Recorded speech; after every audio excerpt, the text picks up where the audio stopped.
Alors les amis, on va rentrer dans l'attaque Active Directory, mais beaucoup plus en détail. Je vous avais déjà parlé du Kerberos, le Cerber, putain de chien à trois têtes. Et là, on va voir comment abuser du KTG, le Kerberos Ticket Renting Services, KTGS, si vous voulez, au sein d'un contrôleur de domaine Windows. Donc, 100% des cas, quand vous allez attaquer une machine chez un client Windows, ou si vous voulez faire le fifou et devenir un Black Hat, vous allez, vous le savez, il y a beaucoup de Windows Server. C'est une grosse composante. Donc il y a des attaques qu'on va voir en détail. Comme vous le savez, bien sûr, comme moi, hein, TryHackMe n'a pas la prétention de vous attendre, de vous apprendre, comment dire, les attaques à fond. Il va falloir bosser. Et là, on va faire que survoler les notions. Donc je me suis dit, c'est bien de survoler, mais c'est quand même bien de comprendre à fond. Du coup, je vais me baser sur Akindo, sur notre blog de l'ami Pixies. Allez voir son site, c'est un des meilleurs sites de hacking, en tout cas vis-à-vis de certains articles. Et là, en l'occurrence, c'est lui qui va nous apprendre les attaques parce que il est super calé, super expérimenté, et on va voir toutes les attaques en détail. Parce que là, c'est vraiment des attaques qu'on ne peut pas se permettre de faire le touriste. Mais je voulais voir d'abord avec vous certains articles qui me paraissent pertinents. Et très souvent, moi-même, au tout début, je me posais la question, pourquoi là on a un bin SH, pourquoi il y a du bin bash, comment on peut faire des appels système, ainsi de suite. Donc là, le premier article qu'on va lire, c'est SH vs bash. Ok? Il y a une légère différence. Donc, il dit qu'il a écrit cet article et qu'il a constaté à deux reprises un comportement qu'il ne comprenait pas, ce qu'on appelle le system call, l'appel système, ok, en bon français. En effet, on peut avoir un exec VI, bin bash, nul, nul, trois variables, ok. Euh, L'appel système me lançait un terminal bash au lieu de SH. Comme j'étais en phase d'exploitation avec une élévation de privilèges et comme bash drop les droits par défaut, je me retrouvais avec un shell qui n'avait plus les droits du binaire.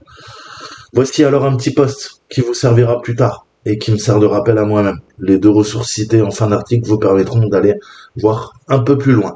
SH, c'est quoi? C'est un langage de programmation décrit par le standard qu'on appelle le POSIX. Il possède plusieurs implémentations telles que Dash, K, SH, ZSH, etc. Ainsi, dans la plupart des systèmes d'exploitation, SH n'est pas une implémentation. Bin SH est un lien symbolique vers une implémentation souvent bin bash. C'est le cas pour la plupart des Debian. Dans mon système d'exploitation, je peux le voir. Ok, bin bash, c'est égal à bash sterix, wildcard. Donc bash est une implémentation de SH. Cependant, beaucoup de modules et extensions y ont été ajoutés. Lorsqu'on fait un appel à bin bash, nous avons l'implémentation de SH avec tout un tas d'extensions. Cependant, le binaire bin bash a implémenté une vérification sur l'argument 0 contenant la ligne de commande qui appelle le binaire. Donc en bash, vous pouvez comment dire définir des variables, les déclarer, et la première variable elle va s'appeler Toto, ça sera arg0. La deuxième variable elle va s'appeler Tata, ça sera arg1. La troisième variable elle s'appellera Titi, ça sera argv entre crochets 3, etc., etc. Donc si le binaire a été appelé via binsh, alors que bin bash va essayer d'imiter le comportement des versions historiques de SH, les extensions de démarrage de bash ne seront pas chargées, notamment celle qui fait perdre l'élévation des droits suite à une exécution d'un binaire possédant le bit suite. Ok? Donc ça, c'est un appel via SH. Ok?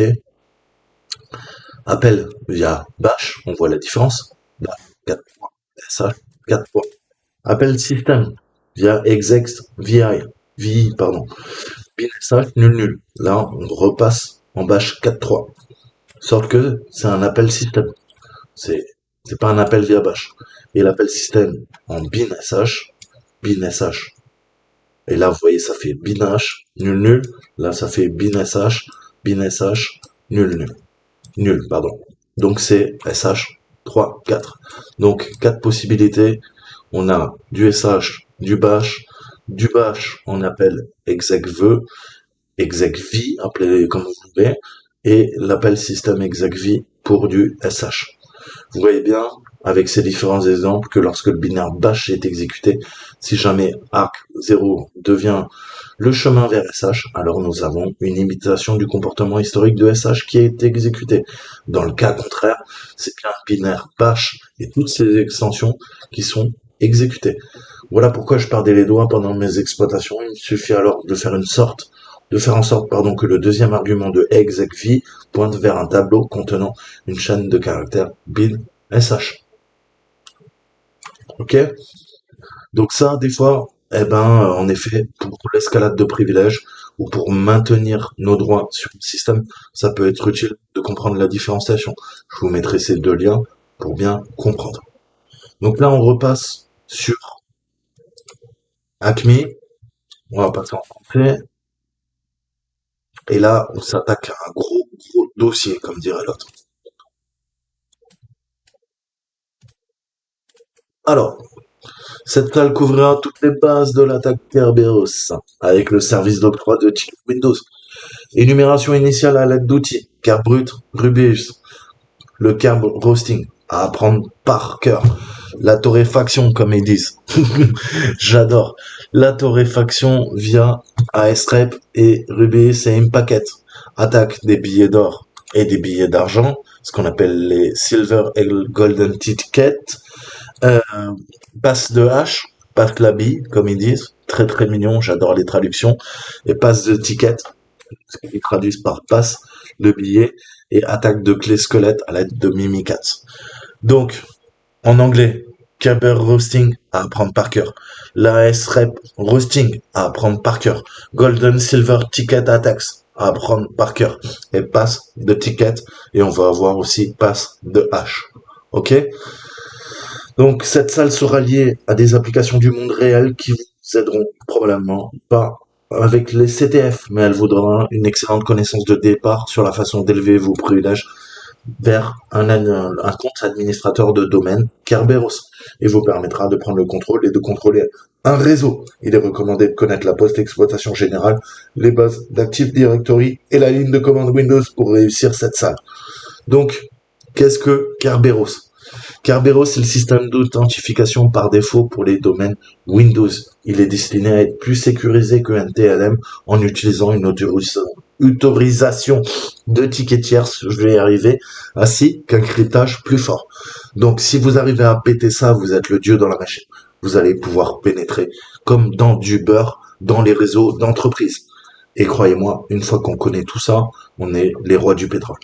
Même si NTLM a beaucoup plus de vecteurs d'attaque à choisir, Kerberos possède encore une poignée de vulnérabilités sous-jacentes, tout comme le NTLM, que nous pouvons utiliser à notre avantage. Et oui, sinon comment ferait la NSA pour espionner la Terre entière? Donc, terminologie commune à apprendre par cœur. Il y a des composantes critiques. Et si vous comprenez pas ça, vous comprendrez rien. On a TGT, Ticket Granting Ticket, ticket d'octroi de ticket. Bah ouais, c'est un ticket d'authentification utilisé pour demander des tickets de service au TGS pour des ressources spécifiques du domaine. Ensuite, on a le KDC, centre de distribution de clés. Le centre de distribution de clés est un service d'émission de TGT et de tickets de service comprenant les services d'authentification et le service d'octroi de tickets. Ensuite, on a l'AS, service d'authentification. Il émet les TGT à utiliser par le TGS dans le domaine pour demander l'accès à d'autres machines et des tickets de service. Donc en gros, le client, on va aller requêter via le serveur de distribution de clés, le KDC, qui va lui donner via les services d'authentification des TGT pour accéder à quoi? Des ressources partagées à certaines machines, à certains services du domaine. Donc, le Ticket Granting Service, TGS, ça prend le TGT et ça renvoie à une machine, comme on l'a vu. Ok. Nom principal de service, le SPN, c'est un nom principal de service. C'est quoi? C'est un identifiant donné à une instance de service pour associer une instance de service à un compte de service de domaine. Mais maintenant, on a vu l'Active Directory, je vous redirige vers toutes les vidéos Active Directory que vous pourrez trouver sur Internet et allez voir comment ça fonctionne. Windows exige que les services aient un compte de service de domaine, raison pour laquelle un service a besoin d'un ensemble SPN. Clé secrète à long terme, clé KDC LT. Donc c'est quoi la clé? Eh ben, elle est basée sur le compte de service KRB, donc Kerberos TGT. Elle est utilisée pour crypter le ticket TGT et signer le PAC. Donc, le PAC, c'est le certificat d'attribut de privilège. On va voir un petit peu plus tard, ok? La clé secrète à long terme du client. Donc, en anglais, c'est Client Long Term Secret Key. On a le KDC Long Term Secret Key. Donc, elle, c'est côté client. Le client est basé sur l'ordinateur ou le compte de service. Il est utilisé pour vérifier l'eurodatage crypté et chiffré, même, j'ai envie de dire, et la clé de session, pardon. La clé secrète à long terme du service, la LT. Donc, la LT, c'est la clé de service qui est basée sur le compte de service. C'est une clé utilisée pour crypter la partie du service du ticket de service et signer le PAC. Clé de session émise par le KDC. Lorsqu'un TGT est émis, l'utilisateur fournira la clé de session au KDC avec le TGT lors de la demande d'un ticket de service. Donc vous allez voir qu'il y a de nombreuses étapes. Ça se fait pas en one way, two way, three way, four way, five way. Je crois que c'est un six ou un seven way check. C'est une poignée de main très complexe parce qu'il y a un échange de tickets, un échange de clés et il y a une pré-authentification, il y a une confirmation de l'authentification, ça renvoie des clés, ça valide le ticket. C'est pour ça que en fait un serveur Kerberos, c'est pas uniquement un serveur, ce sont plein de composantes et on les voit toutes décrites ici. Et enfin, on a le certificat de privilège, le fameux PAC qui contient toutes les informations pertinentes de l'utilisateur. Il est envoyé avec le TGT au KDC pour être signé par la clé LT ciblée et la clé LT KDC afin de valider l'utilisateur. Ok? Donc, ça on va voir plus tard. On va voir plus tard, on va pas se prendre la tête. Là, j'ai envie de vous rediriger vers des bonnes explications. Donc, je vous ai dit, il y a des attaques qu'il faut absolument comprendre.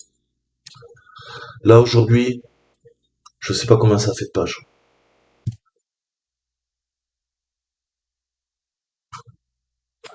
Je pense que ça va être une très longue vidéo. Mais là, faut vraiment qu'on rentre dans le sujet. On peut plus arrêter de faire les petits joueurs. Il va falloir sortir les doigts du fondement, comme dirait l'autre.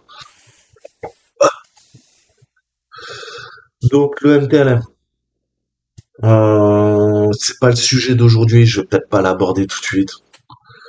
Euh, Passe de hack, ça super important. Mais pareil, c'est NTLM, je vous ferai une vidéo NTLM. Ouais, on va pas mélanger. J'ai pas envie de vous embrouiller. J'ai pas envie de vous embrouiller. On va voir déjà plus concrètement certains types d'attaques. Donc là, on va voir en premier le Kerberos en Active Directory. Donc,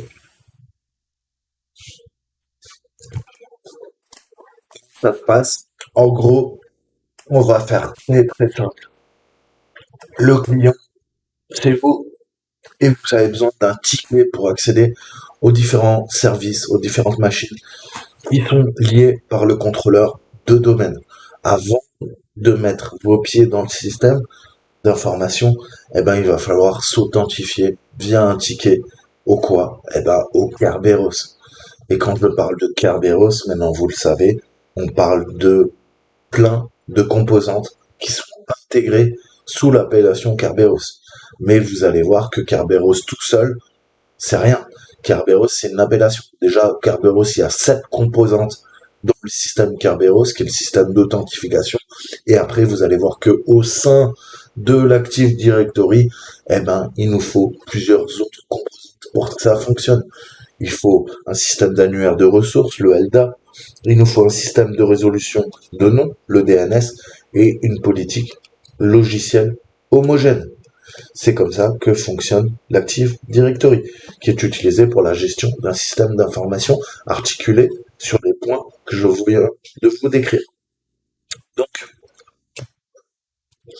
on va voir dans cet article la partie authentification. On va commencer très simple et il faut malheureusement connaître d'abord l'architecture pour comprendre comment on l'a hacké. Moi, je vais pas vous apprendre à hacker un truc que vous ne maîtrisez pas. Donc, comment ça se passe au sein de l'Active Directory? On va voir plus précisément la partie Kerberos. Kerberos, c'est un protocole qui permet à des utilisateurs de s'authentifier sur le réseau et d'accéder à des services de manière authentifiée. Donc, le fonctionnement. On a KDC, le client, le service. On va faire très simple, mais dans les faits, c'est encore plus complexe. Le besoin auquel répond Kerberos est celui d'un utilisateur qui souhaite utiliser un service exposé quelque part sur le réseau, sans pour autant que l'utilisateur ait besoin d'envoyer son mot de passe, sans que le serveur ait besoin de connaître les mots de passe de tout le monde. C'est une authentification centralisée. Donc, ça a des avantages. Déjà, il n'y a pas de mot de passe qui se balade en clair ou en chiffré sur le réseau. Tout est centralisé, donc ça permet une sécurité accrue. Et qui dit centralisé dit une log. On va pouvoir espionner, on va pouvoir auditer, on va pouvoir loguer l'ensemble des transactions des utilisateurs et des services qui sont utilisés, ok, sur le réseau, sur le contrôleur de domaine, sur l'Active Directory. Donc, pour répondre à cette problématique, il nous faut trois entités. Le client, c'est vous. Là, en l'occurrence, ça sera le hacker. Le hacker va vouloir accéder à un ordinateur, à un service, à une personne à distance, sur le réseau, de l'extérieur. Mais partons du principe qu'on est en entreprise. Il n'y a pas d'acteur malicieux. Un client, vous êtes salarié d'une entreprise, vous avez besoin d'une ressource distante. Comment on fait? Eh ben, il y a une machine qui propose un service. Le service va faire quoi? Rendre un service. Putain, je suis trop fort. Et on a le KDC. Le KDC, Key Distribution Center, centre de distribution de clés, ok, qui est le contrôleur de domaine, en fait. Et le contrôleur de domaine, c'est un DC, hein, que ça soit bien clair, euh, et un environnement Active Directory. Donc, KDC, DC, en environnement Active Directory, ok. Donc l'idée est que lorsque le client veut accéder au service, aucun mot de passe ne sera envoyé sur le réseau.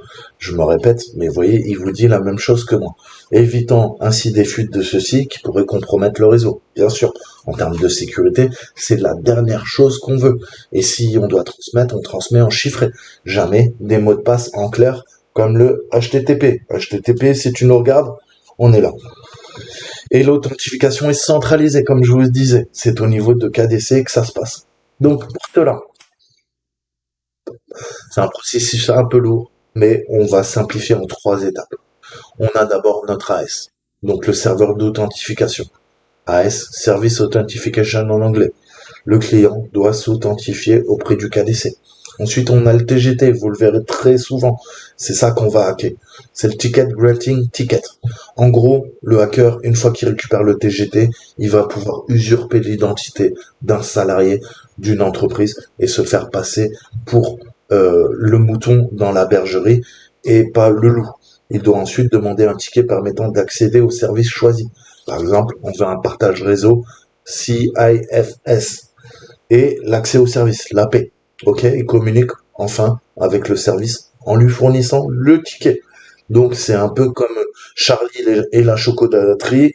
Et ben si vous voulez aller voir Willy Wonka dans sa chocolaterie, il vous faudra des tickets d'argent, des tickets d'or. Mais ça on verra plus tard. Et vous les trouverez pas dans des emballages de chocolat, malheureusement. Donc, c'est un peu comme dans certaines soirées, vous avez votre pièce d'identité que vous avez fait faire et qui prouve que vous êtes bien vous. Ça, c'est le TGT. Si vous voulez consommer quelque chose, vous devez vous présenter à la caisse avec cette pièce d'identité pour demander un ticket de consommation qu'on appellera le TGS. On est d'accord? Et la caisse vous donne alors un ticket de consommation tamponné non falsifiable. Une fois en possession de ce ticket, vous pouvez aller au bar et demander votre consommation en présentant le ticket. Le bar peut vérifier que ce ticket vient bien de la caisse grâce au tampon et vous sert un petit ricard si vous y avez le droit. L'alcool, c'est pas bien. Très sommairement, le processus ressemble à ça. On a notre KDC, on a notre client, notre service A. Ok? Le client, il va taper à gauche, à droite. Il commence à taper le KDC. Le KDC, il dit, hey Coco, j'aimerais bien aller voir le service A, ma copine, mais pour l'instant, je peux pas, il y a une barrière qui m'empêche. Tu veux bien m'autoriser? Le KDC, il fait, ouais, t'es quoi toi? T'es le client? Ok, je vérifie ton identité. Ensuite, il dit, vas-y, ok, je t'envoie le ticket pour aller voir ta copine service A. Le client fait, merci, merci beaucoup. Et là, il fait quoi? Il fait, hey, salut, copine A, je peux utiliser ton service, je peux dormir chez toi ce soir, ça te dérange pas? Elle a fait, attends, je vérifie le ticket que KDC t'a donné. Elle fait, ouais, y a pas de souci, on peut coucher ensemble, voilà mon service. Ok? Donc très bien. Mais concrètement, comment ça fonctionne? Nous sommes donc dans un contexte Active Directory, ce qui fait que le KDC est également le contrôleur de domaine. Domaine, contrôleur ou DC. Le KDC possède l'ensemble des informations du domaine, dont les clés de chacun des services, les machines, utilisateurs, etc., etc. Tous les autres éléments ne connaissent que leurs clés et n'ont de ce fait pas connaissance des clés des autres objets. Dans quoi? Dans l'AD. Donc maintenant, il va falloir, quand je dis DC, c'est contrôleur de domaine. Quand je dis AD, c'est Active Directory. Parce qu'en entreprise, vous direz pas Active Directory. On utilise tout le temps soit des acronymes, soit des abréviations. Un AS, c'est un service d'authentification, ou un serveur d'authentification. Ok? Donc ça, il faut vraiment apprendre tout ça. Donc, nous sommes dans la situation suivante, KDC client service, prenons comme l'exemple notre ami Pixie qui veut communiquer avec un service donné, il faudra qu'il s'authentifie auprès du serveur KDC. KDC, lui, il crée les tickets et il a toutes les clés des clients. Et il connaît également les clés des services. Et c'est pour ça qu'on dit que c'est centralisé. Ok? Pour cela, il faut s'authentifier auprès du KDC pour ensuite pouvoir demander d'utiliser le service en question. Ça s'appelle l'Authentification Services ou Service. Ok? Donc, KERB, AS, REC. Ok? Pixies va dans un premier temps envoyer un ticket, un TGT, au contrôleur de domaine, le DC. Cette demande est appelée Kerberos AS, parce qu'on communique avec quoi? Avec notre AS, et on fait une request, REQ. Kerberos Authentification Service Request. Le TGT que demande le client est un bout d'informations chiffrées contenant une autre clé de session et des informations sur l'utilisateur, son ID, son nom, ses groupes, ainsi de suite.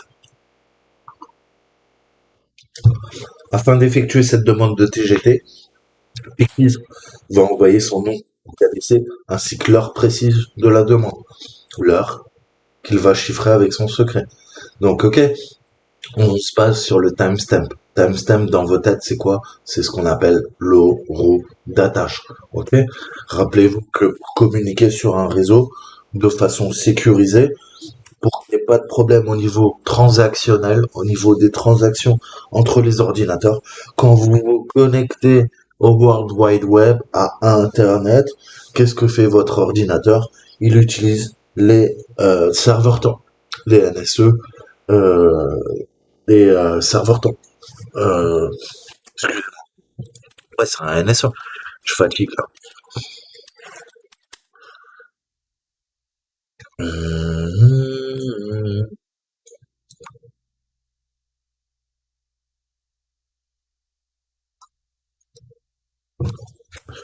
On l'appelle sous Windows, putain, j'ai oublié.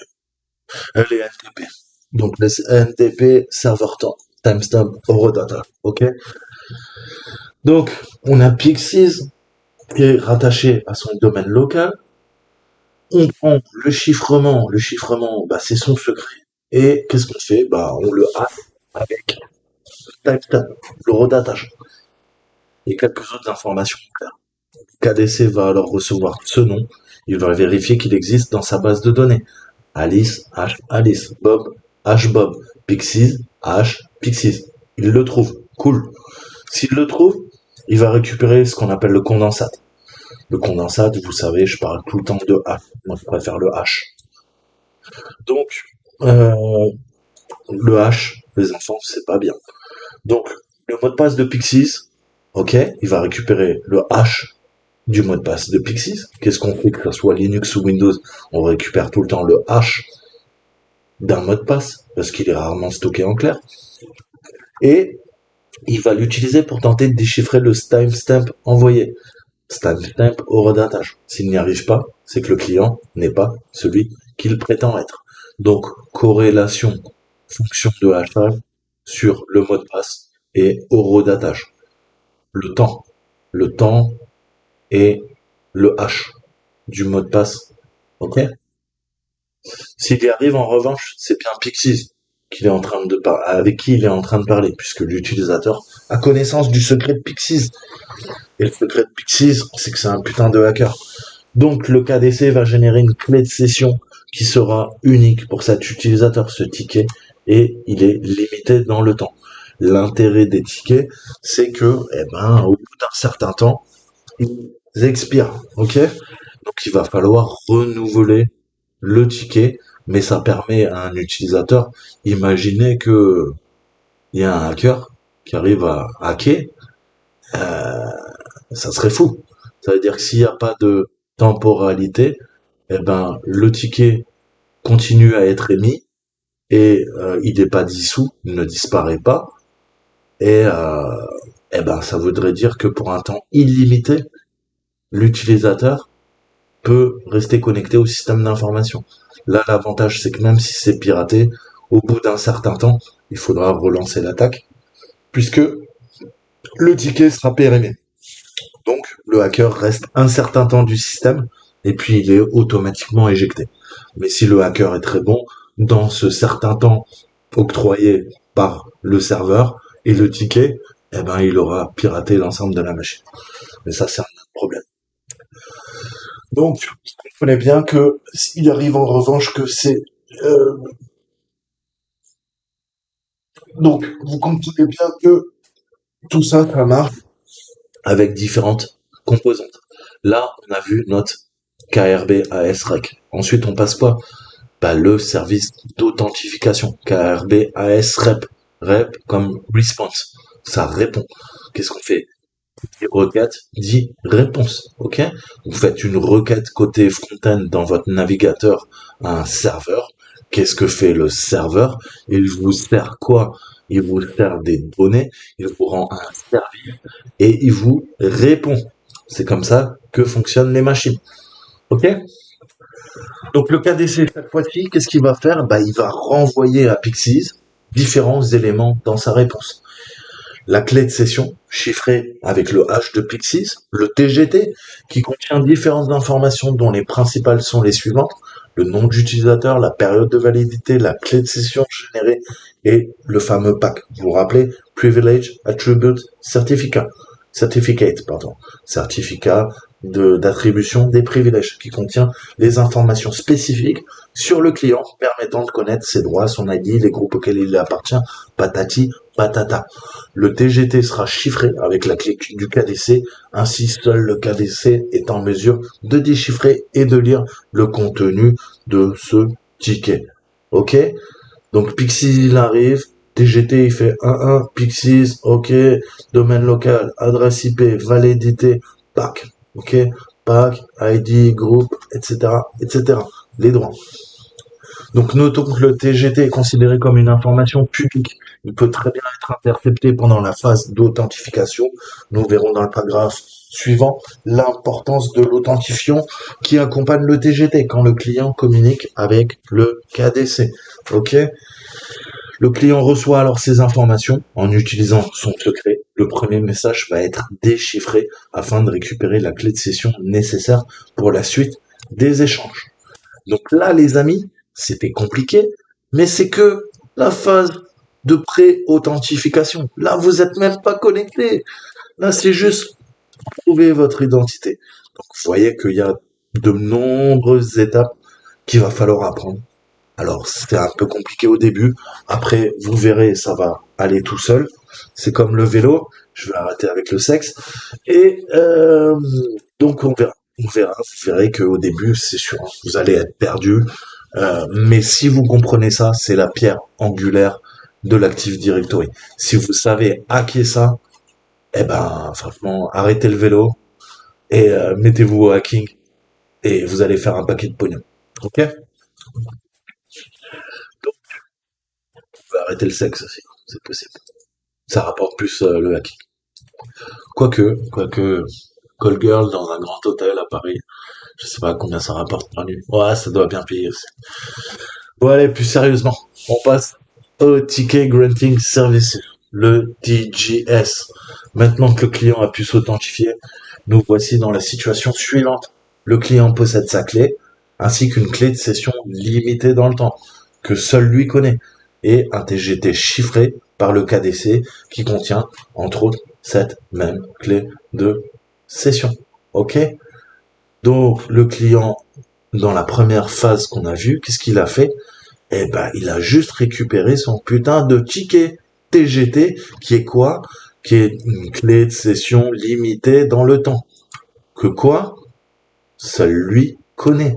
Le service bat les couilles. KDC balèque. Ok?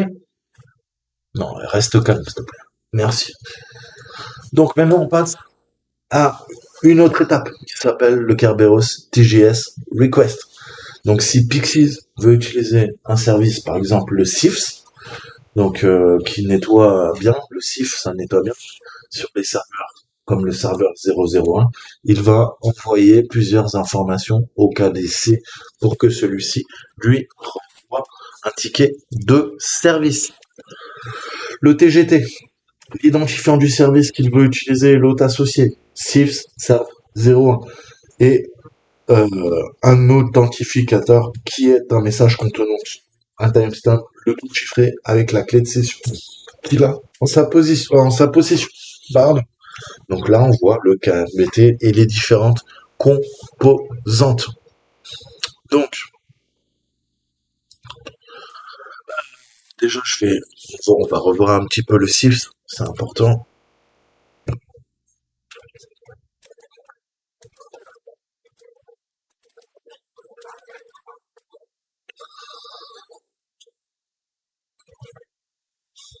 Donc le CIF, vous devez faire du ménage. Le CIF, c'est juste excellent. Ça marche super bien et en entreprise, c'est souvent utilisé. Ok, ouais, je sais, je suis en forme aujourd'hui. Donc le CIF. Le CIF. Alors, qu'est-ce que le CIF? Et même j'ai envie de vous dire quelle est la différence entre le CIFS et le SMB. Le SMB, vous savez que c'est le serveur message block. Il s'agit quoi? D'un protocole de partage inventé par IBM dans les années 80. J'étais déjà né. Il a été conçu pour permettre aux ordinateurs de lire et d'écrire des fichiers sur un haut distant via quoi? Un réseau LAN. Qu'est-ce que le LAN? Un système de réseau local. Les répertoires situés sur les hautes distants étaient mis à disposition grâce au SMB. On appelle ça un share, ok? Voilà, ça va permettre de partager tout ça. File server, application server, NAS, storage device, Linux server et NFS, CIFS et SMB.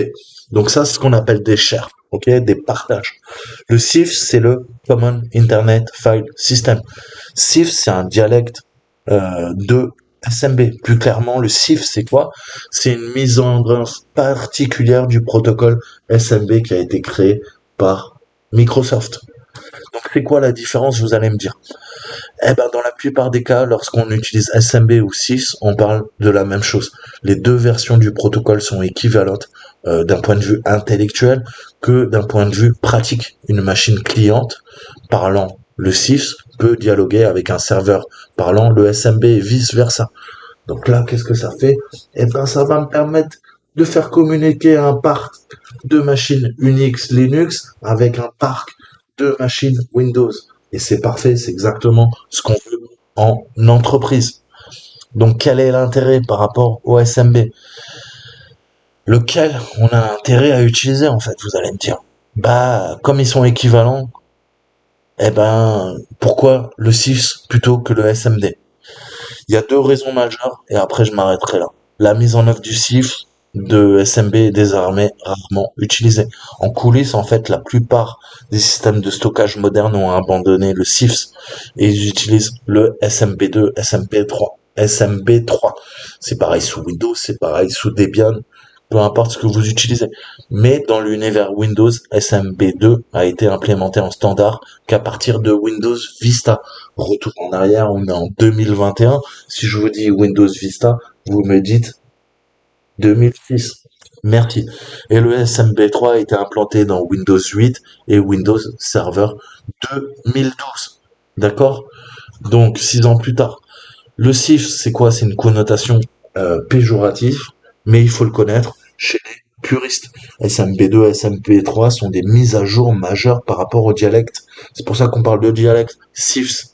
Et les architectures en charge du stockage, architecture, on a quoi? On a NAS. NAS, c'est quoi? Eh ben, ce que tu as à la maison, on va dire, on va faire très simple. Dans les PME, les TPE, c'est quoi? C'est un network area storage. Ok? Et l'inverse, quand t'as plein de serveurs et que t'as plein de machines, ça s'appelle un SAN. Et le SAN, c'est quoi? C'est le Storage Area Network. Donc, vous voyez que c'est inversé et utilisé énormément. Comment je peux vous montrer la différence? On va voir. Là, c'est pareil, il faut connaître, connaître. Donc, voyons la différence entre un NAS et un SAN. Vas-y, zoom. Vas-y, mon gars. Alors, mais pour lui, parce qu'il veut pas nous la zoomer, vas-y, fais en grand.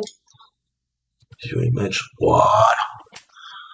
NAS, petite, moyenne entreprise, chez vous, à la maison. SAN, beaucoup plus cher, mon fils, beaucoup plus cher. T'as pas l'argent même pour te le payer. Donc, NAS, on a quoi? On a, en fait, qui est quoi? Bah, qui peut être un Linux, qui peut être un Windows, qui va faire quoi? Héberger des grappes de disques durs. Généralement, elles sont en quoi? Elles sont en RAID. RAID, pourquoi? Pour soit la redondance, soit l'efficacité en lecture.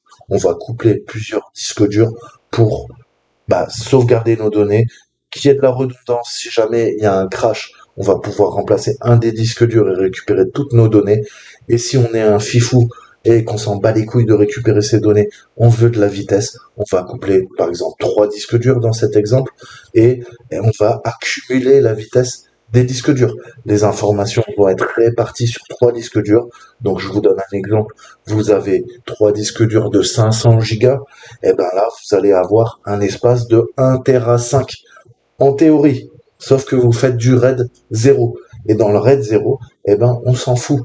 Il n'y a pas 1 Tera 5, il n'y a plus que 500 gigas. Pourquoi? Parce que les données sont dupliquées sur les 3 disques. Donc vous perdez 1 Tera. Mais quel est l'avantage? Eh ben, c'est en théorie 3 fois plus rapide. Puisque au lieu d'avoir, par exemple, des 7200 tours ou en entreprise, on utilise quoi? On utilise essentiellement des 10 000, 12 000, 15 000, 20 000 tours par minute. On va accélérer la vitesse. Tout ça va être délivré via un switch réseau et amené aux différents clients. Comment ça se passe dans les grosses entreprises? Ça coûte énormément d'argent. Ça, c'est des baies réseaux avec du RAID, pareil. Un SAN Metadata Server qui va permettre de faire la liaison entre le RAID Storage. On a un Fiber Channel Switch, un FCS. Ça coûte extrêmement cher. Ce sont des millions de dollars. Et ça va être livré tout en fibre. Donc, vous voyez bien que là, c'est pour les petites bandes passantes. Et là, ce sont pour les gens blindés qui jouent en bourse et qui ont beaucoup d'argent et qui ont besoin d'entrée-sortie extrêmement rapide. Voilà, vous savez tout. Non, je déconne, il va falloir bosser. Donc, revenons à nos moutons. Mais le CIFS qui nettoie super bien, comme je vous le disais. Donc ces informations sont reçues par le KDC, permettant deux choses. La première, c'est d'assurer que c'est bien Pixies qui fait la demande. Pour cela, le KDC va comparer le contenu du TGT avec le contenu de l'authentificateur. Comme seul le KDC peut lire le contenu du TGT, il est certain que ce contenu n'est pas falsifié. Le KDC va donc lire le contenu du TGT, dont les informations de l'utilisateur qui possède le TGT, mais également la clé de session. Ensuite, il va déchiffrer le contenu de l'authentificateur avec la clé de session. Si le déchiffrement fonctionne et que les données dans l'authentificateur correspondent aux données dans le TGT, alors Pixies est bien celui qu'il prétend être. En effet, cela assure au KDC que celui qui a fait la requête possède le TGT et il a également la connaissance de la clé de session négociée. La deuxième est de savoir à quel service Pixies veut avoir accès. L'information qu'il obtient et recevant l'identifiant de ce service. Donc on a un schéma, on reprend et ça permet de résumer ce processus de vérification au niveau du KDC. Donc on a notre ami Pixies qui arrive avec son petit ticket TGT, il a son adresse IP, la validité et le pack. Qu'est-ce qu'il fait? Il transmet une première clé au serveur TGT qui lui va vérifier l'authentification via le timestamp et la fonction de hachage. Il décrypte la clé si le TGT estime que c'est bien Pixies qui est content. Il valide pas. Il envoie la réponse ou il discarde. Il lui dit t'es pas Pixies, retourne chez ta mère, ou salut Coco, bienvenue Pixies, tu peux te contrôler, tu peux te connecter au contrôleur de domaine et tu peux accéder au service que tu m'as demandé. Donc maintenant, on va voir le KRB TGS REP. Donc maintenant que le KDC a pu vérifier que l'utilisateur était bien Pixies, il va lui renvoyer des informations qui lui permettront de faire une demande auprès du service. Ce message est le Kerberos TGS Responses. Il est composé des éléments suivants. Un ticket contenu le nom et l'instance du service demandé. Donc là, on reste sur le CIFS. Et le CIFS, on a quoi? On a un serveur qui s'appelle quoi? Serve 01. L'utilisateur Pixies, la PAC, et une nouvelle clé de session qui valide uniquement pour Pixies et personne d'autre. Voulant discuter avec quoi? Eh ben, protocole CIFS et une machine qui s'appelle Serve 01 pendant un certain temps. Rappelez-vous que le ticket, au bout d'un certain temps, expire. Ce ticket est chiffré avec la clé de service en question, donc celle de la machine, puisque le service CIFS tourne sous l'utilisateur machine et la nouvelle clé de session. Donc ces deux informations, le ticket et la clé de session, sont chiffrées avec la première clé de session, celle qui a été échangée au début entre le KDC et le client. Vous vous rappelez? Le client va recevoir ce paquet et va pouvoir déchiffrer la première couche pour obtenir la clé de session créée par la communication avec le service, ainsi que le ticket généré pour l'utilisation de ce service. Ce ticket s'appelle le TGS. TGT, ensuite on passe au TGS, Ticket Granting Service. Ok? Donc, on a notre réponse, on récupère tout ce qu'on a vu avec le TGS, échange de clés, ok, déverrouillage de premier cadenas, ok, on va essayer de déverrouiller deuxième cadenas, vérification de la PAC. Ensuite, on accède à l'AP. L'AP, donc on va faire un KRB AP request. Pixies va alors générer un nouvel identifiant qui va chiffrer avec cette nouvelle clé de session et il enverra le ticket par la même occasion pour envoyer la requête KRB app break au service. C'est le même processus qu'avec le KDC, mais renouvelé. Donc là, nouvelle clé, on va regarder les couleurs, on a du vert, on a du jaune, on a du gris. Toujours, on voit bien que ça n'a pas donné. Notre ami Pixies, il utilise toujours son nom d'utilisateur lié à son nom de domaine qui est quoi? Domaine local, et la fonction de hachage qui a été hachée avec quoi? Le timestamp, l'horodatage. Donc le service CIFS, il reçoit le ticket qu'il peut à son tour déchiffrer. Il est certain que celui-ci est valide et authentique puisque seul le KDC et l'autre entité possédant sa clé.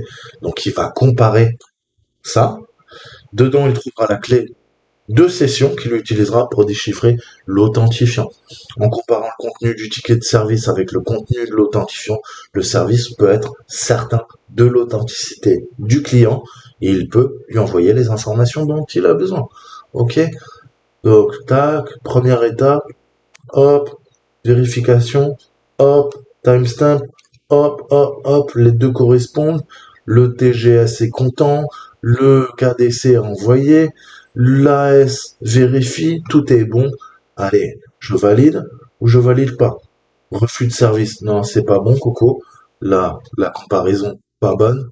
Ou utilisateur accepté, pas de problème. L'AS est content, le TGS est long content, le TGT est content. Le KDC remercie. Ok? Donc en résumé, c'est un processus relativement complexe, je vous avais prévenu. Mais une fois que les étapes ont été vues en détail, on comprend mieux l'utilité de chacune d'elles. Voici un schéma récapitulatif des 3 étapes pour un client qui demande un accès à 2 services différents. Cliquez sur l'image si vous voulez agrandir. Donc les amis, on reprend. Alors, le client, c'est notre ami Pixis. Première étape, si tu veux communiquer, la première composante, c'est quoi? Eh ben, c'est notre requête à quoi? Au Kerberos AS, serveur, le service d'authentification du KDC. Ok? Ça, c'est notre Kerberos. Ok? Donc, on fait une requête. Client KDC. KDC vérifie l'identité du client. Il répond oui, non. Ça donne un ticket. Donc on part du principe que c'est oui. Hein. Là, Pixie accède au service A et B. Hein. On part pas dans l'exemple où il se fait planter par le serveur KDC, il lui fait un gros doigt et il lui dit va niquer ta mère. Ok. Donc Pixie récupère son TGT. Avec son TGT, il fait quoi? Eh ben maintenant, nouvelle vérification de l'authentification. Là, il dit, ah, hey, écoute, je voudrais accéder à service 1 avec mon TGT. L'autre, il fait, attends, je regarde. TGS, euh, ok, vas-y, TGS pour service A. Pixie, il fait, ok, ah, merci, j'ai mon TGS, requête à service 1. Le service A, il fait, ah, attends 2 secondes, je vérifie ton TGS, TGS. Ok, vas-y, c'est bon, renvoie la réponse. Client accède au service A. Ensuite, Bobby, Pixie, il fait, écoute, nouveau TGT, s'il te plaît, j'ai besoin d'accéder au service B. KDC, il fait, attends, vérification de ton identité. Ok, ouais, pas de problème. Tiens, nouveau TGS. Ok, donc vous voyez qu'il y a un TGT. À partir du TGT, on a plusieurs TGS. On redemande pas un autre TGT. Ok, le TGS là, cette fois-ci, bah, c'est plus pour service A, c'est pour service B. Ok, TGS, vérification de ton TGS, pas de souci, ma gueule, tu peux accéder au client. Voilà, donc vous avez tout compris. Non, je déconne, il va falloir bosser. Donc, maintenant, on va voir les exemples d'attaque. Et après, je vais arrêter parce que je n'ai plus de souffle à vous parler si vite et si bien et en articulant aussi bien. Donc, exemple d'attaque, Unconstrained Delegation. Ce protocole est relativement complexe mais permet de se protéger contre un grand nombre d'attaques. Ainsi, si un attaquant se place sur le réseau et écoute les communications, eavesdropping, sniffing, il ne sera pas en mesure, d'extraire quelconque secret. Il pourra trouver le TGT d'un utilisateur, mais il n'aura pas connaissance de la clé de la session utilisée pour chiffrer l'authentifiant. Comme nous l'avons vu, les clés sont toujours protégées par un secret déjà partagé entre les différentes parties. Cependant, ce protocole a été étendu et complexifié pour satisfaire ses utilisateurs qui avaient des besoins très variés. La fonction Unconstrained Delegation est une fonctionnalité qui peut être utile pour un attaquant. Nous avons expliqué qu'un client pouvait s'authentifier auprès d'un service pour l'utiliser. Cependant, il arrive que ce service ait besoin d'autres informations pour répondre au client. Prenons l'exemple d'un service web. Si le client communique avec le service web, mais que celui-ci a besoin de trouver des informations dans une base de données, le service web doit pouvoir s'authentifier auprès de la base de données. Pourquoi? Pour vérifier que l'utilisateur a le droit de récupérer telle ou telle information. Pour cela, il existe un drapeau qui peut être placé sur un service indiquant qu'il peut impersonate un utilisateur. Ok, en anglais. Cela veut dire que si un utilisateur s'authentifie auprès de ce service, ce dernier peut être en mesure de s'authentifier auprès d'un ou de plusieurs autres services en se faisant passer pour l'utilisateur. Vous connaissez l'usurpation d'identité dans la vie. IRL, dans la vraie vie, eh ben, dans la matrice, c'est pareil, vous pouvez usurper l'identité d'un utilisateur. C'est ce qu'on appelle impersonation. On va se faire passer pour un autre utilisateur. Comme un hacker va se faire passer pour un PDG pour se faire virer un vendredi soir tard, juste avant qu'elle parte en week-end, eh ben, des millions d'euros via une société basée dans les îles Vierges britanniques et qui sera passée ensuite via une petite banque aux Bahamas et enfin vers Macao et récupérer via du offshoring eh ben, les millions de dollars qui seront eh ben, volés, usurpés à une société parce que la secrétaire a cru qu'elle parlait à son PDG et son PDG lui a dit quoi un vendredi soir alors qu'elle était pressée de rentrer chez elle et c'était l'anniversaire de son fils ce soir même. Il lui a dit vire-moi de l'argent, je suis en déplacement, j'ai besoin de signer un gros contrat. Elle s'est pas posé de questions et le hacker est maintenant multimillionnaire. Histoire vraie. Donc deux drapeaux existent alors. On a le constraint delegation, une liste de services auprès duquel le serveur, le premier service peut s'authentifier et décider par l'administrateur, pardon, et le unconstrained delegation. Donc contrainte, pas de contrainte, ok? Ce drapeau indique que le service peut se faire passer pour l'utilisateur lorsqu'il s'authentifie auprès de n'importe quel autre service. Concrètement, si le drapeau unconstrained delegation est positionné pour un service, lorsque l'utilisateur s'authentifie auprès du service, il fournira en plus une copie de son TGT au service. Une copie qui possède le drapeau forwarded, ok, qui a été délivré, ainsi que la clé de session associée à ce nouveau TGT. Ces deux éléments seront utilisés auprès du KDC pour s'authentifier auprès d'un autre service en tant que l'utilisateur. Si un attaquant arrive à prendre le contrôle d'une machine sur laquelle tourne un service unconstrained delegation, alors il suffit qu'il force un compte à s'authentifier sur ce service pour récupérer le TGT de l'utilisateur et la clé de session. Pour peu que ce soit un administrateur du domaine qui est impersonné, comme on dit, l'attaquant pourra alors effectuer n'importe quelle action de la part de l'utilisateur sur ce domaine. Je ne sais pas si vous vous rendez compte du délire. Donc, le protocole Kerberos est très robuste face à un grand nombre d'attaques. Sa conception permet de ne jamais exposer les secrets d'authentification des utilisateurs ou des services. Mais là, vous allez me dire, mais alors, comment le pirate, chef? Eh ben là, je vais vous dire, il y a toujours des failles. Cependant, des attaques existent pour relayer des tickets ou demander des tickets pour trouver le mot de passe via une attaque hors ligne. Un exemple a été présenté de manière succincte dans cet article. Cependant, nous plongerons un peu plus en détail dans les prochains articles afin de présenter d'autres attaques telles que celles sur les comptes sans pré-authentification, les SPN placés sur les utilisateurs, les attaques permettant de forcer une authentification de la part d'une machine, d'un relais d'authentification, etc., etc. C'est pour ça qu'on va parler de tickets d'argent qui vont nous permettre d'accéder aux tickets d'or. Silver Ticket, Golden Ticket. On verra l'attaque passe de hack plus tard et on va voir le Kerberos Roasting et le Kerberos AS ensuite. Voilà, j'espère que vous avez kiffé. Ça sera une très longue série de vidéos puisque c'est si vous faites du pentesting en entreprise, ça sera votre cœur de métier d'Active Directory.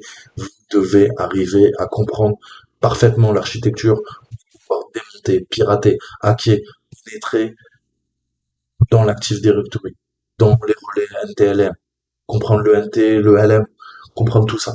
Donc, eh ben ça, c'est ce qui est utilisé à 100% dans toutes les entreprises du monde. Ok? Allez, je vous dis à bientôt.